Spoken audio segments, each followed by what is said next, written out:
মন্দিরের ভেতরটা খুবই সুন্দর, চারিদিকটা একটু ঘুরে দেখলাম।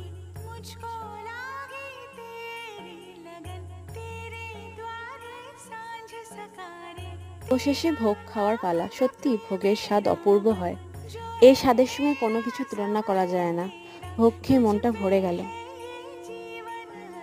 ভোগ খাওয়া হয়ে গেছে, এবার বাড়ি ফেরার পালা।